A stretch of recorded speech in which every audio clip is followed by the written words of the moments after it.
Hello, my name is Chiliu. I'm the Associate Director for Innovation and Partnership in the Office of Clinical Pharmacology at US FDA. It is my great pleasure to be here today and to share with you my thoughts on clinical pharmacology regulatory sciences in drug development and precision medicine, focusing on the current status and emerging trends. A quick disclaimer. I have no competing interests for this work, and the views expressed here are my personal opinion and do not reflect official policy of the agency. First, let's talk about what clinical pharmacology is. The American Society of Clinical Pharmacology and Therapeutics defines clinical pharmacology as a study of drugs in humans. In the regulatory setting, clinical pharmacology focuses on the impact of intrinsic and extrinsic factors on the interpatient and intrapatient variability in drug exposure and response. It contributes to the understanding of the benefit-risk profile in individual patients and the development of relevant therapeutic monitoring and management strategies. This translational science also plays a major role in the development and qualification of drug development tools. At the US FDA, the clinical pharmacologists regulating drug development work in the Office of Clinical Pharmacology, a sub-office of the Office of Translational Sciences in the Center of Drug Evaluation and Research. Our mission is twofold. 1. Advance development of innovative medicines by applying state-of-the-art scientific principles, and 2, promote therapeutic optimization and individualization through best practices in research, policy development, and drug evaluation throughout the product life cycle. The core and enabling functions of OCP include regulatory review, policy development and implementation, as well as regulatory research. Now I'm going to give a brief summary of clinical pharmacology studies in drug development. Drug development proceeds through a planned sequence that includes an initial preclinical phase and subsequent clinical studies. In this sequence, early investigations provide vital information to guide later studies. Clinical pharmacology studies include both in vitro and in vivo studies and are focused on evaluating the drug's pharmacokinetics, ADME characteristics, pharmacodynamics, and the impact of intrinsic factors such as age, gender, race, ethnicity, genomics, and organ dysfunctions, and extrinsic factors such as food effect, smoking, and drug-drug interactions on drug exposure and response. This figure here is focused on small molecule drugs. Biologics may require different studies. For example, the development program for monoclonal antibodies usually do not include mass balance, food effect, or studies of a drug's effect on the QT interval, but they require immunogenicity evaluation, which is usually not needed for small molecule drugs.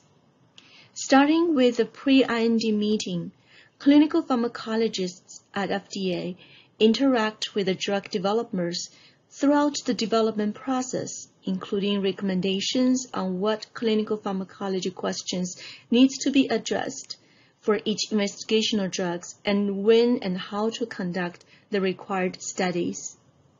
When a new drug evaluation or biologic license application is submitted to the FDA, OCP's clinical pharmacologists work closely with colleagues from other disciplines to evaluate the safety and effectiveness of the drug, as well as the impact of the intrinsic and extrinsic factors.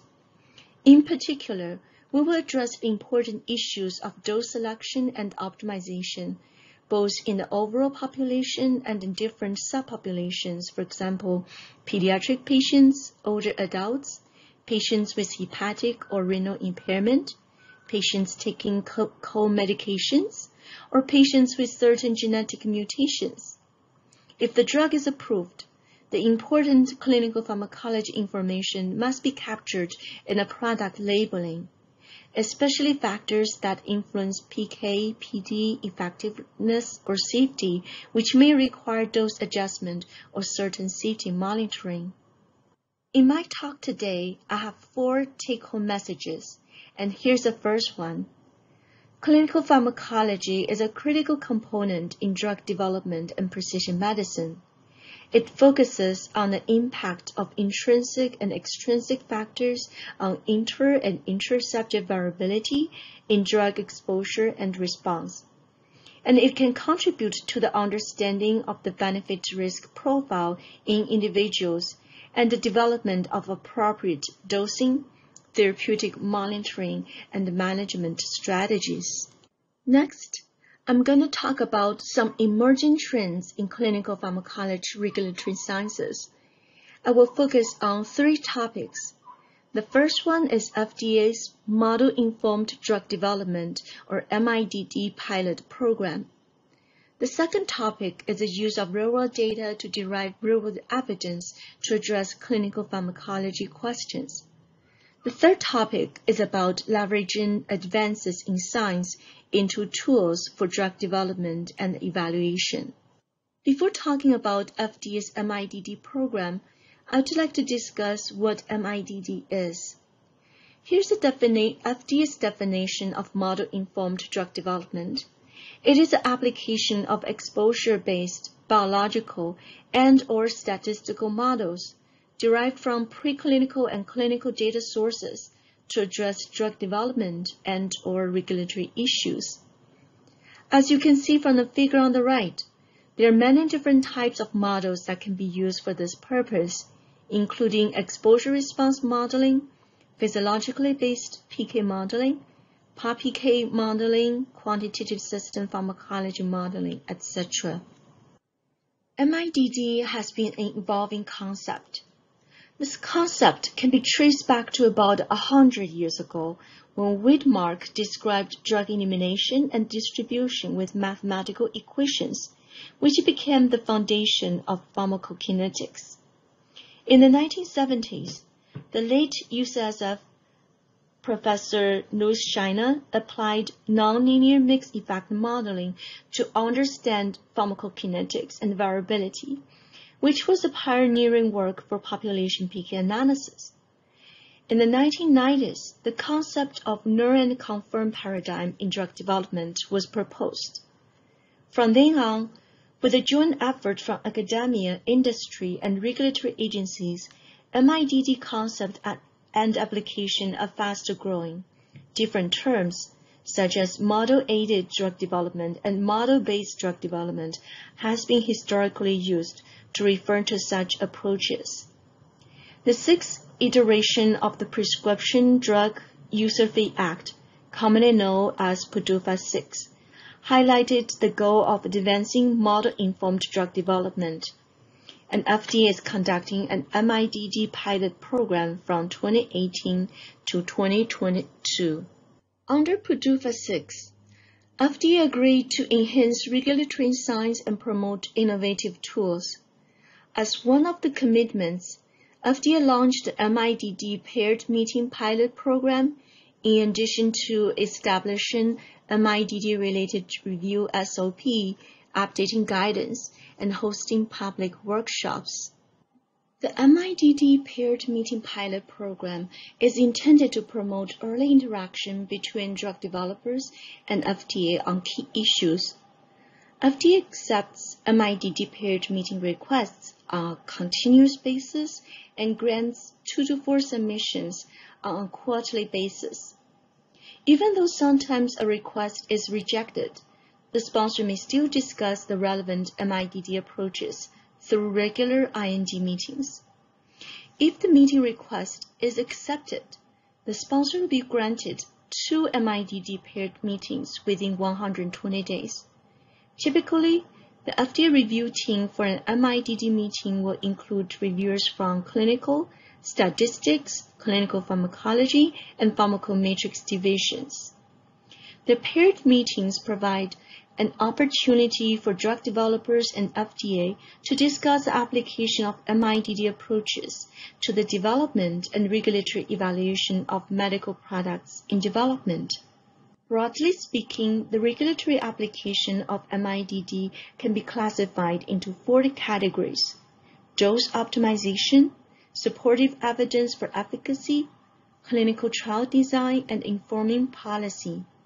Now I'm going to quickly go over 2 MIDD case studies. The first case is for Sotalol, an antiarrhythmic drug. One major safety concern for Sotalol is that it causes QT prolongation, which may lead to torsade points and even sudden death. To manage the safety risk, the U.S. package insert recommends intensive QT monitoring during the initiation of the treatment and dose escalation.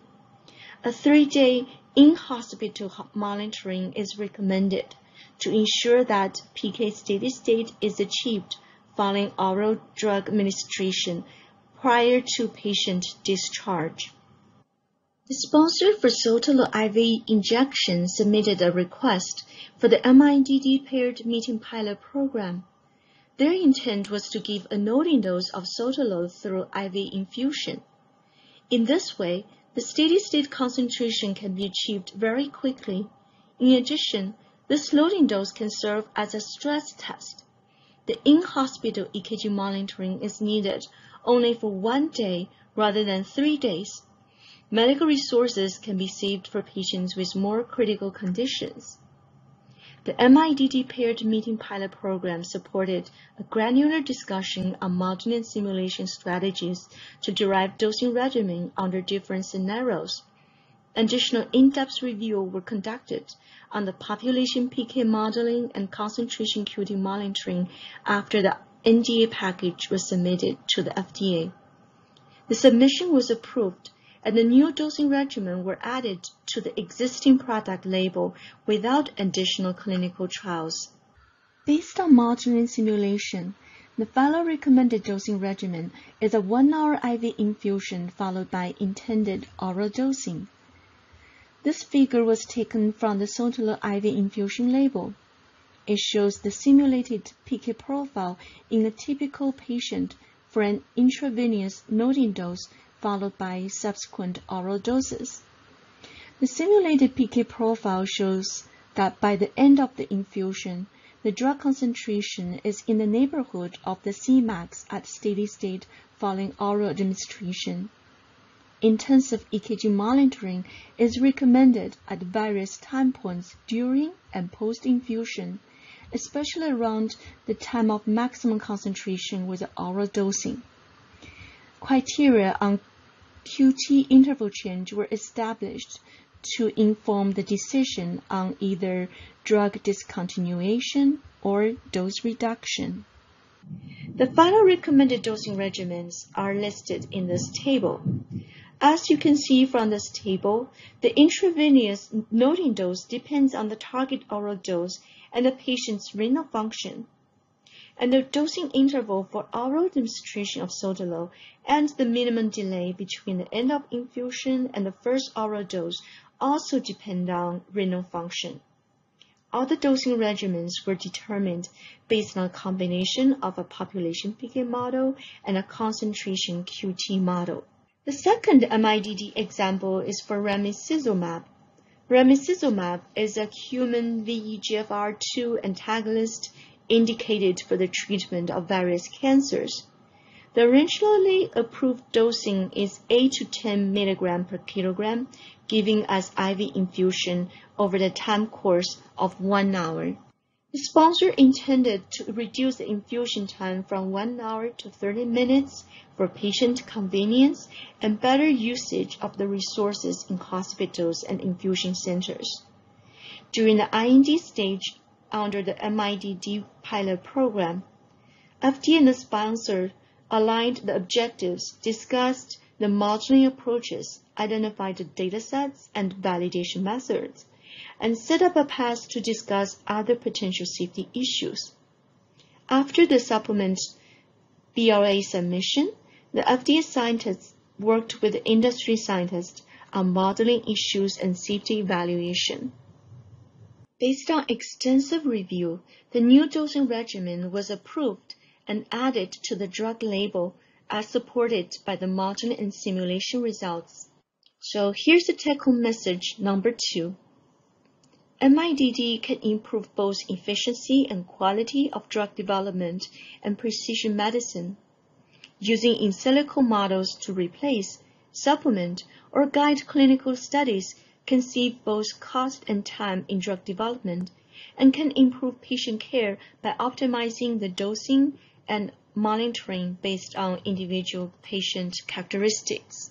Next, I'm going to switch gear and talk about whether real-world data can be used to address clinical pharmacology questions. Currently, most of the assessment of the impact of intrinsic and extrinsic factors on drug response are based on data from clinical trials. Our office is very interested to evaluate whether real-world data can augment clinical trial to make these assessments. My colleagues and I have been working on this question, and we published our thoughts in 2019. In our article, we shared our view that it is possible to derive real-world evidence from real-world data for clinical pharmacology issues such as dose optimization and evaluation of impact of intrinsic and extrinsic factors. FDA defines real-world data as the data relating to patient health status and/or the delivery of health care routinely collected from a variety of sources, such as electronic health records, claims and billing activities, product and disease registries, and patient-generated data including in-home use settings. FDA defines real-world evidence as the clinical evidence regarding the usage and potential benefits or risk of a medical product derived from analysis of real-world data. It should be noted that there are challenges to use real-world data for research or regulatory decision-making. As many real-world data sources were not built for research purpose, there could be issues related to data quality and completeness. Various information for a patient may exist in different electronic systems that lack cross-communication. In addition, a lot of real-world data are unstructured data, making it hard for analysis. When there is a lack of randomization, research using real-world data often suffers from potential confounding and bias. Moreover, there is a great need for common data platforms and data standards. Due to all these reasons, research using real-world data can be challenging, and regulatory research is needed for us to know where real-world data can be most helpful and to develop best practices. With all these considerations in mind, our office recently conducted 2 demonstration projects. One of them was aimed to assess the association of renal or hepatic dysfunction and clinical outcomes in cancer patients treated with immune checkpoint inhibitors, and the other project was aimed to assess pneumonitis incidence in patients with non-small cell lung cancer treated with immunotherapy or chemotherapy, with a focus on the impact of prior medical history of pneumonitis on the incidence of on-treatment pneumonitis. Both projects are collaborations among the scientists at FDA and other organizations. In both projects, we analyzed both clinical trial data and real-world data, and analysis protocols were discussed and developed upfront. We're happy to share that for both projects, we got generally consistent results from real-world data and clinical trial data. This suggested to us that with quality data from reliable sources and carefully designed analysis, we can derive valuable evidence from real-world data to assess the patient factors on treatment outcome. Now, I will briefly talk about the second case study, which evaluated pneumonitis incidence in patients with non-small cell lung cancer treated with immunotherapy or chemotherapy in clinical trials and real-world data. This is a collaboration among FDA, a real-world data company, and a health system. The objective of our study was to evaluate the incidence of treatment-associated pneumonitis in patients with advanced non-small cell lung cancer using both aggregated data from clinical trials and the dataset compiled from real-world data. We evaluated the incidence in patients treated with ICI or chemotherapies. We also evaluated the incidence of treatment-associated pneumonitis in patients with or without past medical history of non-infectious pneumonitis. We find a higher incidence of pneumonitis among ICI-treated non-small cell lung cancer patients compared to those receiving chemotherapy alone in both clinical trial and real-world data cohorts. We also observed a consistent numerical increase in treatment-associated pneumonitis in patients with a past medical history of pneumonitis as compared to patients without past medical history of pneumonitis. This trend of increased pneumonitis was observed in both ICI and chemotherapy-treated groups and in both clinical trials and real-world data. There are some limitations for this study. First of all, the sample size is small for the patient subgroups with a prior medical history of pneumonitis. The number of treatment-associated pneumonitis in the real-world data cohorts were also relatively small. In addition, the patient follow-up duration was variable. Lastly, the real-world data from this study was taken from one health system, making it unclear whether this trend will be seen in other practice settings. Talking about real-world data, I want to mention the framework for FDA's real-world evidence program. It highlighted some regulatory considerations when real-world data are used for regulatory decision-making, including the quality of the data, the study design, and study conduct. I think you might find this resource very useful. So here's a take-home message number 3. Real-world data can be used to address clinical pharmacology questions. However, there are challenges related to the limitations of real-world data, and more research are needed to learn where real-world data can be most helpful and to develop best practice. As a translational science, clinical pharmacology also plays a major role in the development of tools for drug development and evaluation. Here listed an example from the Division of Applied Regulatory Science at OCP. This division has CDER's Microphysiological Systems Lab. The microphysiological systems are a class of microfluidic platforms that recreate properties of tissue microenvironments. You probably have heard about the organ-on-a-chip or tumor-on-a-chip systems, which are examples of microphysiological systems. These level systems can potentially be used for the prediction and assessment of drug pharmacokinetics, metabolism, safety, and efficacy. Another example of tools for drug development and evaluation is in vitro pharmacology assays for precision medicine. This has been successfully applied for ivacaftor, which is a potentiator for the cystic fibrosis transmembrane conductance regulator, CFTR. It is indicated for the treatment of cystic fibrosis in patients aged 4 months and older who have one mutation in the CFTR gene that is responsive to ivacaftor based on clinical or in vitro assay data. To rely on the in vitro assay, one had to be confident it was both accurate and precise. Aspects taken into consideration during the evaluation of the in vitro approach included at least 4 components listed in the figure on the right. Comprehensive understanding of CFTR mutations and channels, robust validated assay systems, verification of the data integrity and findings, and assay findings consistent with existing clinical data. OCP played an important role in this determination. So here's a final take-home message of my talk. Clinical pharmacology can leverage advances in science into useful tools for drug development and evaluation. This can improve the efficiency and quality of drug development and advance precision medicine. Now, I would like to summarize the 4 take-home messages of my talk today. 1.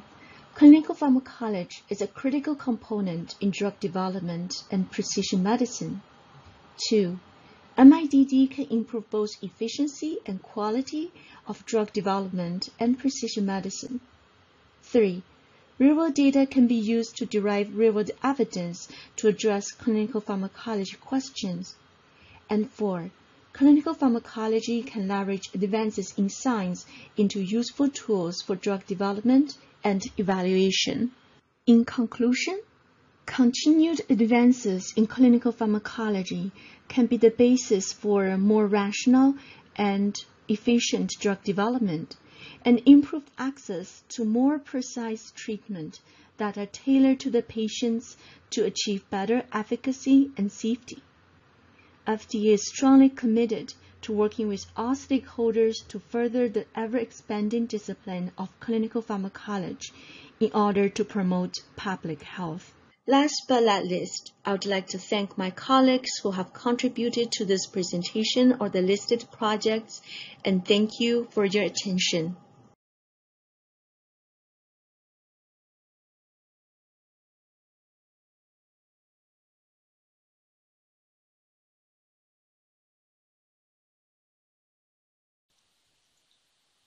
Thank you so much, Dr. Liu, for your presentation and reviewing all of those really interesting areas. We have several questions for you, and we'll go ahead and get started. Our first question is that you mentioned in your presentation that the FDA expects to grant 2 to 4 meeting requests per quarter as part of the MIDD pilot program. What are the prioritized areas? Thank you so much for the great question. Our initial priorities for the MIDD pilot program include 3 major areas. The first one is the application of modeling and simulation for dose selection or refinement. The second area is a clinical trial simulations. For example, simulations can be done based on drug trial disease models to inform the duration of a trial, select appropriate response measures, or predict trial outcomes. And the third area is the predictive or mechanistic safety evaluation. For example, the use of system pharmacology models for safety prediction or identify critical biomarkers of interest. That being said, we welcome submissions related to any relevant MIDD topics, especially those with special emphasis on pharmacological models. Thanks for the question. And thank you for the answer. We have another question for you. Could you elaborate a little bit more on the regulatory considerations for the use of real-world evidence for regulatory decision-making? Thank you. That's a really important question. As I briefly mentioned during my presentation, FDA has developed a framework of our real-world evidence program. The framework proposed a 3-part approach, which means data, design, and conduct to evaluate applications with real-world data. So the first question which related to data is that we need to address whether real-world data are fit for purpose.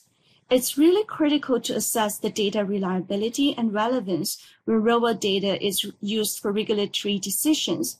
Data reliability includes data accrual and data quality control to ensure that when they're collected adequately, the data do represent the intended underlying medical concepts. The relevance assessment includes an assessment of whether or not the data capture relevant data on exposure, outcome, and covariates. And different real-world data sources may have different strengths and limitations, and therefore selection of particular real-world data source or a combination of sources will need to be based on the regulatory question to be addressed and the fitness of the data. The second question we need to address is whether the study design used to generate real-world evidence can provide adequate scientific evidence to answer or help answer the regulatory question. FDA sees promise in the opportunities created by things like pragmatic clinical trials and hybrid trials that include both traditional and pragmatic clinical trial elements. When blinding is not feasible, it is especially important to consider where bias may be introduced and how it can be minimized. For example, objective clinical endpoints such as tumor size is likely to be less biased as compared to subjective assessment. In some cases, real-world data may be used as the basis for external control. However, such application has challenges, such as difficulties in selecting a comparable population due to challenges such as the medical practice may be changing with time. And when observational studies are used to test pre-specified hypotheses, in addition to the common pharmacoepidemiology principles such as consideration of measured and unmeasured confounders, transparency on the study design and analysis before the execution of the analysis is critical to ensure the confidence in the results and conclusions. And the investigator should submit the protocols for real-world data research to FDA before the study initiation.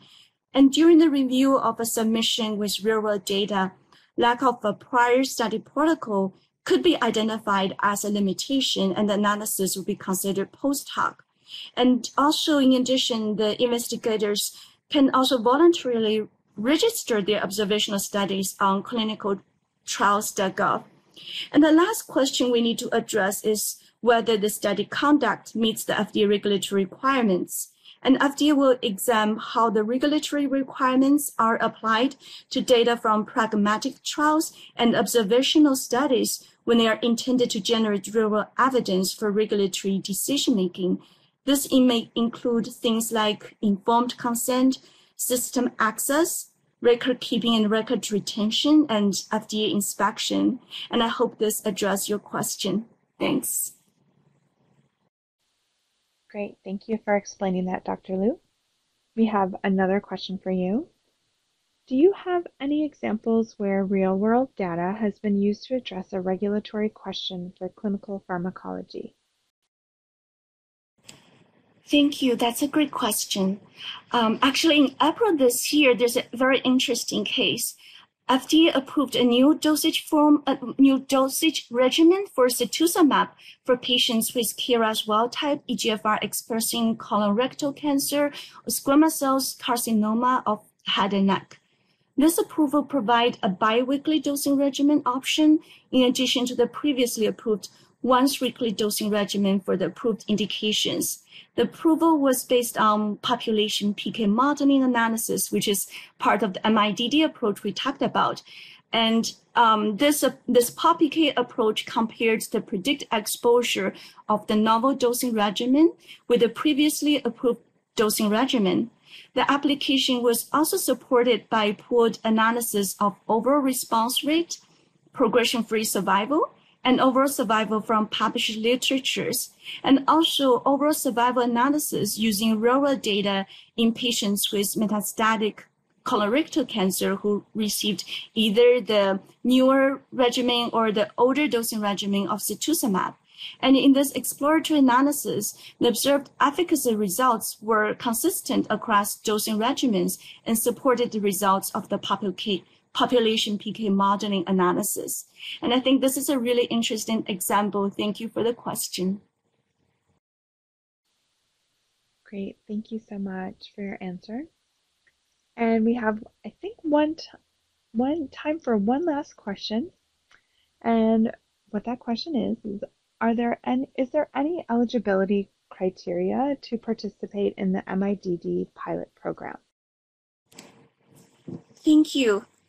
Yes, there are some eligibility criteria to participate in the MIDD pilot program, which include drug or biological development companies with an active IND or pre-IND number for the relevant development program. And also interested consortia or software or device developers should come in partnership with a drug development company. And another important thing to notice is that the MIDD pilot program excludes statistical design involving complex adaptations Bayesian methods or other features requiring computer simulations to determine the operational characteristics of a confirmatory clinical trial. I hope this answered your question. And if you need more information, you can also check FDA's MIDD website for more information or send an email to midd@fda.hhs.gov. Thank you so much. Great, thank you, Dr. Liu. And I think we may have time for just one more question if you want to take a look and see if there's one that you can answer in just the time remaining. And I hope everyone comes back in the following day. We have some great closing remarks, and so please stick around for those. Dr. Liu, do you have? Yes.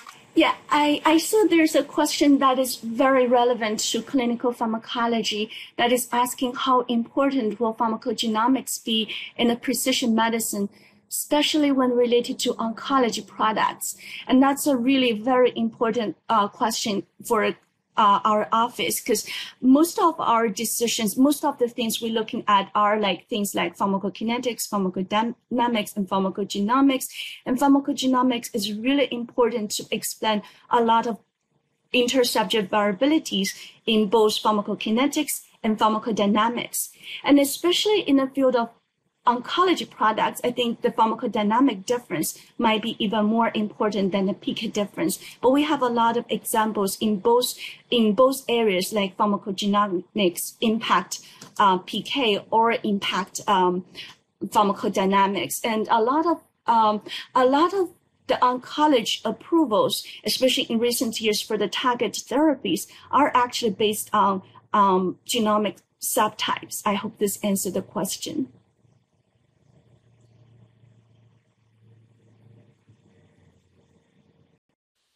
Thank you so much. And I'm not sure, do you think you have time for one more question, or maybe we need to wrap this up and we have a great CE announcement after this? And I believe that is all the questions that we have time for. Oh, Dr. Liu? I just I believe. More question. Oh, go ahead. Can you please comment on whether MIDD can be used efficiently in initial dose selection in pre-registration phase versus post-approval labeling enhancement? That's a really important question. The answer is absolutely yes. And actually, we encourage the sponsor to engage with FDA early on during drug development. And most of the MIDD requests are actually happening like in IND stage, and especially in early IND stage. Thank you.